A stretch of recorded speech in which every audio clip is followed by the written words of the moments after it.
नमस्कार, परत आपलं स्वागत आहे. मी आहे वृषाली. आशा आहे की आपण सर्व चांगले करत आहात. आपण मागील सत्रात लोकसंख्या आणि वय रचना,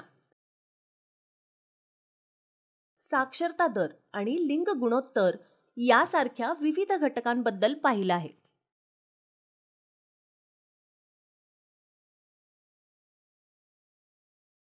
आता विविध घटक आणि राष्ट्रीय लोकसंख्या धोरण याबद्दल अधिक समजून घेऊ. द पॉप्युलेशन, इयत्ता 10वी सोशल स्टडीज या विषयावरून.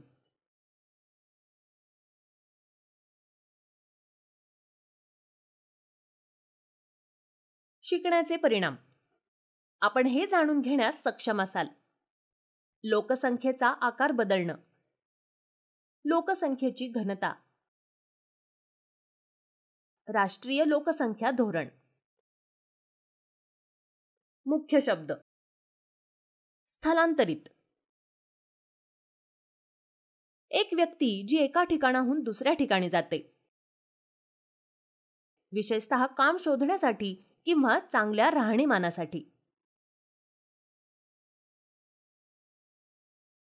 जन्मदर, एका विशिष्ट ठिकाणी एका कालावधीत किती मुलं जन्माला येतात याचं मोजमाप. मृत्यूदर, मृत्यूदर हा एका विशिष्ट क्षेत्रात मरण पावलेल्या प्रति 1000 लोकांची संख्या आहे, विशिष्ट कालावधीत.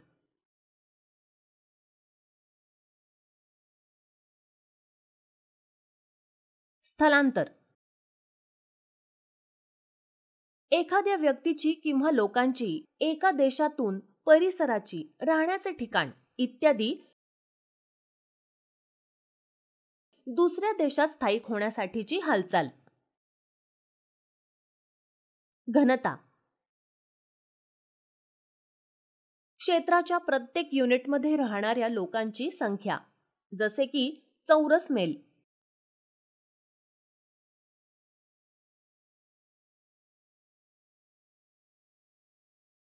बालमृत्यूदर,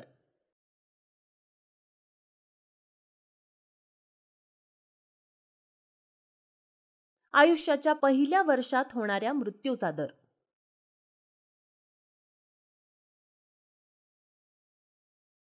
संकल्पना नकाशा तपासा. लोकसंख्या बदल, वाढीची प्रक्रिया.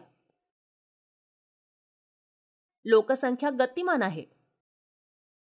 लोकसंख्येची संख्या, वितरण आणि रचना नेहमीच बदलत असते.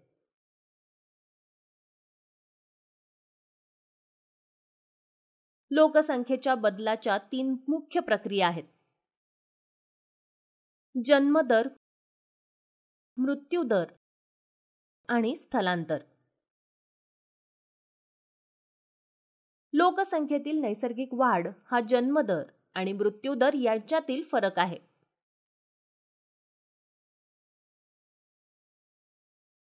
जन्मदर म्हणजे एका वर्षात दर 1000 व्यक्तींमागे जिवंत जन्मांची संख्या. हा वाढीचा एक प्रमुख घटक आहे, कारण भारतात जन्मदर नेहमीच मृत्यूदरापेक्षा जास्त असतो. उदाहरण, 1992 मध्ये भारतातील जन्मदर 29 होता.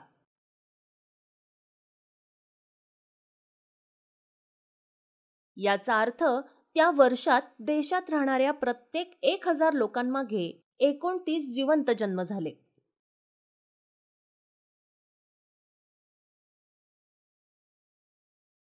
मृत्यूदर म्हणजे एका वर्षात दर 1000 व्यक्तींमागे मृत्यूची संख्या.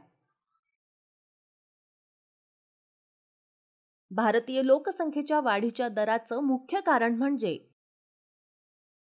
मृत्यूदरात झपाट्याने झालेली घट. उदाहरण, 1992 मध्ये त्यावेळी राहणाऱ्या प्रत्येक 1000 व्यक्तींमागे वर्षभरात 10 लोकांचा मृत्यू झाला.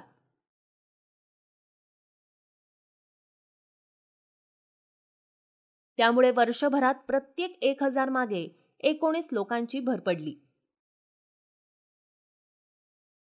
ही संख्या टक्केवारी म्हणून व्यक्त केली जाऊ शकते. म्हणजेच 1.9% म्हणून आम्ही म्हणतो की 1992 मध्ये लोकसंख्या वाढीचा दर 1.9% होता.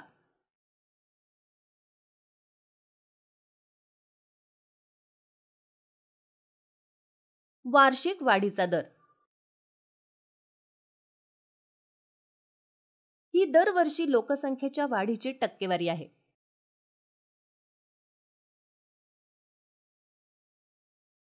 त्याचा अभ्यास दरवर्षी टक्केवारीत केला जातो.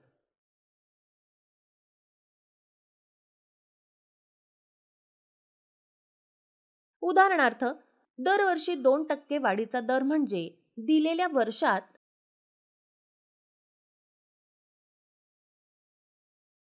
आधारभूत वर्षात प्रत्येक 100 व्यक्तींमागे 2 व्यक्तींची वाढ होते.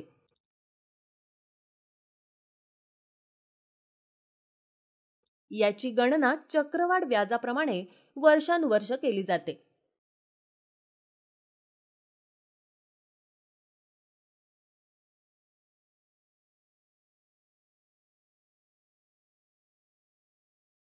याला वार्षिक वाढीचा दर असं संबोधलं जातं.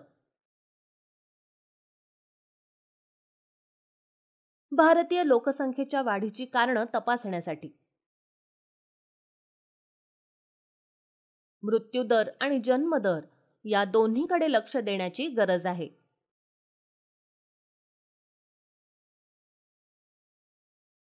मृत्यूदरात झपाट्यानं घट झाली आहे.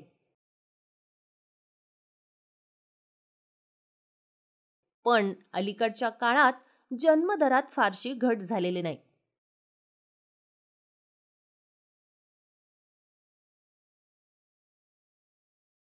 लोकसंख्येतील बदल दर्शवणारा दुसरा घटक म्हणजे प्रजनन दर प्रति स्त्री एकूण जन्म.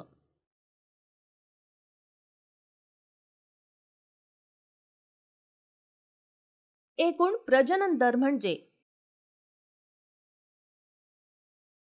एखाद्या महिलेला जन्माला येण्याची संभाव्यता असलेल्या मुलांची संख्या.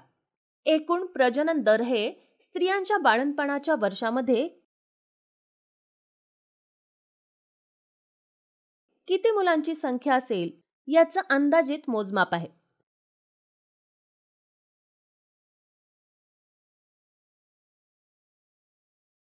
एकोणीसशे 80 पर्यंत उच्च जन्मदर आणि घटत्या मृत्यूदरांमुळे जन्मदर आणि मृत्यूदर यांच्यातला मोठा फरक निर्माण झाला, ज्यामुळे लोकसंख्या वाढीचा दर जास्त होता.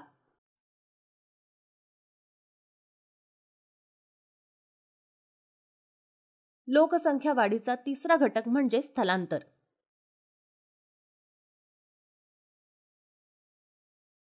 स्थलांतर म्हणजे प्रदेश आणि प्रदेशांमधील लोकांची हालचाल.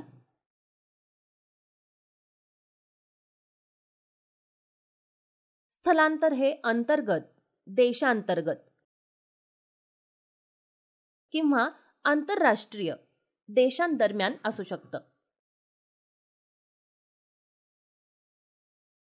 अंतर्गत स्थलांतरामुळे लोकसंख्येचा आकार बदलत नाही, परंतु देशामध्ये लोकसंख्येच्या वितरणावर परिणाम होतो. लोकसंख्येची रचना आणि वितरण बदलण्यात स्थलांतर खूप महत्त्वाची भूमिका बजावतं.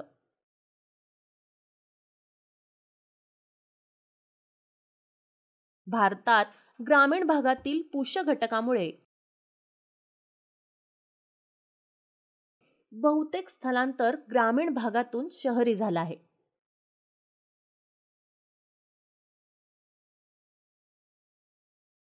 या ग्रामीण भागातील गरिबी आणि बेरोजगारीच्या प्रतिकूल परिस्थिती आहे.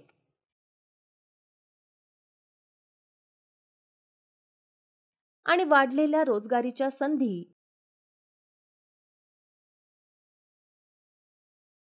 आणि चांगल्या राहणीमानाच्या दृष्टीने शहराची पूल आहे. स्थलांतर हा लोकसंख्येतील बदलाचा एक महत्त्वाचा निर्धारक आहे.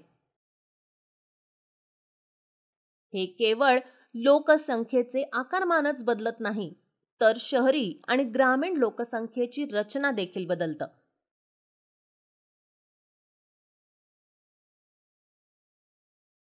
भारतात ग्रामीण शहरी स्थलांतरामुळे शहर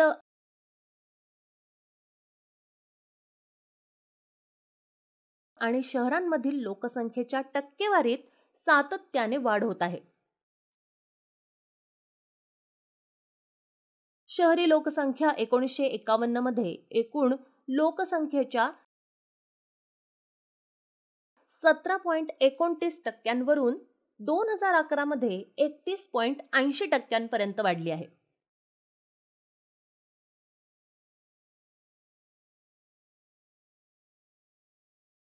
लोकसंख्येच्या आकारमानातील बदल म्हणजे विशिष्ट कालावधीत देश, प्रदेशातील रहिवाशांच्या संख्येतील फरक. असा बदल दोन प्रकारे व्यक्त केला जाऊ शकतो. एक म्हणजे परिपूर्ण बदल म्हणून आणि दुसरा टक्केवारीत बदल म्हणून. प्रत्येक दशकात जोडलेली परिपूर्ण संख्या ही वाढीची परिणाम आहे.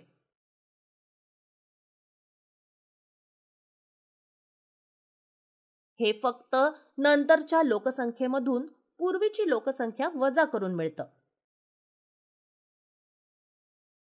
उदाहरणार्थ 2001 ची लोकसंख्या आणि 2011 ची लोकसंख्या. परिणाम सकारात्मक संख्या असल्यास लोकसंख्या वाढली आहे. जर ती ऋण संख्या असेल तर त्या संख्येने लोकसंख्या कमी झाली आहे.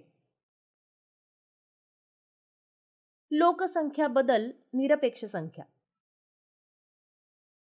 नंतरच्या तारखेला लोकसंख्या, आधीच्या तारखेला लोकसंख्या.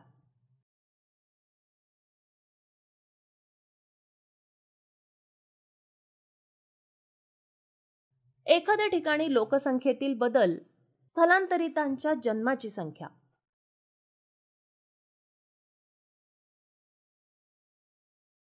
वजा मृत्यूची संख्या अधिक स्थलांतरितांची संख्या.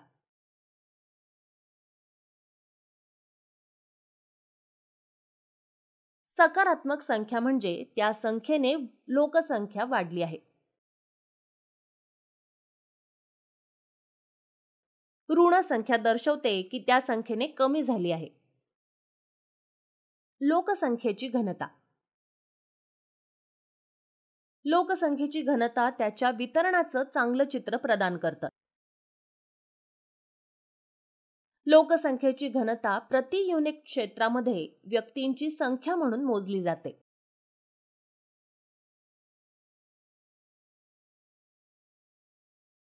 भारत हा जगभरातील सर्वात दाट लोकसंख्या असलेला देश आहे. 2011 मध्ये भारताची लोकसंख्या घनता 382 व्यक्ती प्रति चौरस किलोमीटर.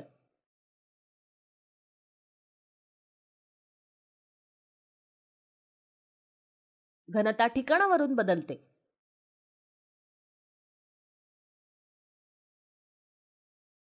बहुतेक द्विकल्पीय राज्यांमध्ये मध्यम लोकसंख्येची घनता आहे.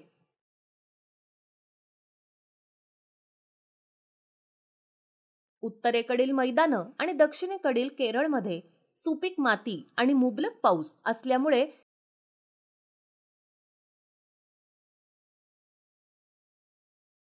सपाट मैदानामुळे लोकसंख्येची घनता उच्च ते खूप जास्त आहे.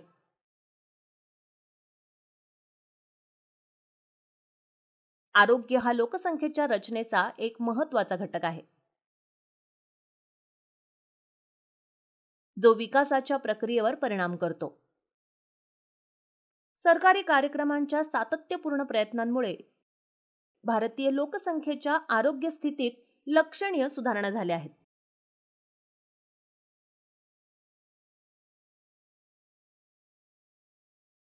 मृत्यू दर 1951 मधील 25 प्रति 1000 लोकसंख्येवरून 2001 मध्ये 8.1 प्रति 1000 पर्यंत घसरला आहे.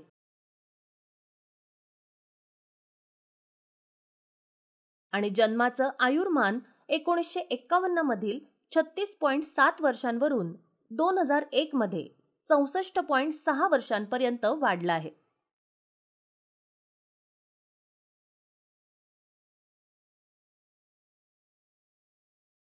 राष्ट्रीय लोकसंख्या धोरण. कुटुंबांचं नियोजन वैयक्तिक आरोग्य आणि कल्याण सुधारेल हे ओळखून.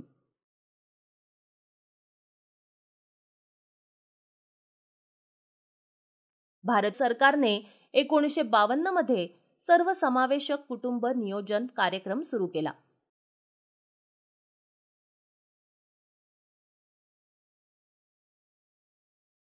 कुटुंब कल्याण कार्यक्रमाने स्वयंसेवी आधारावर जबाबदार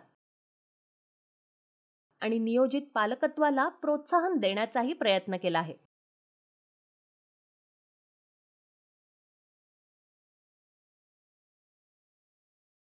राष्ट्रीय लोकसंख्या धोरण 2000 हे वर्षांच्या नियोजित प्रकल्पांचा कळस आहे. NPP 2000 मध्ये 14 वर्षापर्यंत मोफत आणि सक्तीचं शालेय शिक्षण देणं, बालमृत्यू दर प्रति 1000 जिवंत जन्मात 30 पेक्षा कमी करणं, सर्व लसी प्रतिबंधक रोगांविरुद्ध मुलांचे सार्वत्रिक लसीकरण साध्य करणं,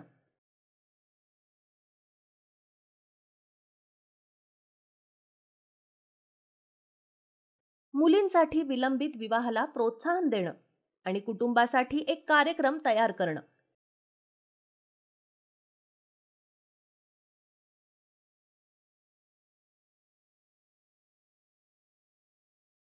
यासाठी धोरणात्मक फ्रेमवर्क प्रदान करतं.